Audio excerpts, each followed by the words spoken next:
भारत में चल रहे वक्फ बोर्ड बिल को लेकर विवाद पर अब संयुक्त अरब अमीरात यानी यूएई के एक इमाम ने बड़ा बयान दिया है, जिसने सभी को चौंका दिया है। ग्लोबल इमाम काउंसिल जीआईसी के गवर्निंग मेंबर मोहम्मद तौहीदी ने वक्फ बोर्ड को लेकर भारतीय मुसलमानों को एक अहम सलाह दी है। मोहम्मद तौहीद ने कहा है कि वक्फ बोर्ड पर सरकार की निगरानी ज़रूरी है। उन्होंने ये भी कहा कि वक्फ बोर्ड सिर्फ मुसलमानों के लिए नहीं होना चाहिए, बल्कि ये हिंदुओं, दूसरे धर्म के लोगों को और पूरी मानवता के लिए काम आना चाहिए। उन्होंने आगे कहा, मेरा मानना है कि वक्फ बोर्ड को इस्लाम, मुसलमानों, समाज और पूरी मानवता की सेवा पर ध्यान देना चाहिए, जैसा कि हमने यूएई में किया है। उन्होंने कहा कि सबसे ज़रूरी बात यह है कि धार्मिक संस्थाओं को कानून का पालन करते हुए सकारात्मक सोच के साथ समाज की भलाई के लिए काम करना चाहिए।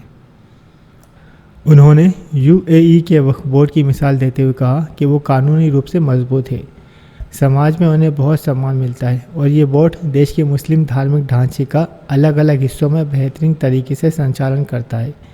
उन्होंने कहा, मुझे लगता है कि यूएई का वक्फ बोर्ड मुस्लिम देशों और भारत जैसे देशों के मुसलमानों के लिए एक रोल मॉडल हो सकता है। भारतीय मुसलमानों को सलाह देते हुए मोहम्मद तौहीदी ने कहा कि यूएई ने अपने देश में सभी धर्मों और धार्मिक स्थलों के लिए एक अच्छा उदाहरण पेश किया है, जो पूरी दुनिया के मुसलमानों के लिए एक रोल मॉडल बन सकता है। उन्होंने कहा कि वक्फ बोर्ड सिर्फ मुसलमानों के लिए नहीं, बल्कि ये मंदिरों, चर्चों और दूसरे पूजा स्थलों के लिए भी होता है। इन सभी को कानून के तहत सुरक्षा और सम्मान दिया जाता है। सरकार उनकी देखभाल करती है और उनकी सेवा करती है। तौहीदी ने साफ कहा कि इन सब पर निगरानी रखना ज़रूरी है, लेकिन किसी को भी ख़ास या अलग तरह से नहीं देखा जाता। सभी के लिए एक जैसे कानून होते हैं और सभी को उनका पालन करना चाहिए।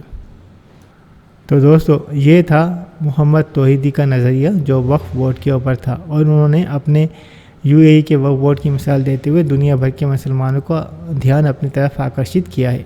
आपकी उनके इस बयान पर क्या राय है, हमें कमेंट में ज़रूर बताइएगा।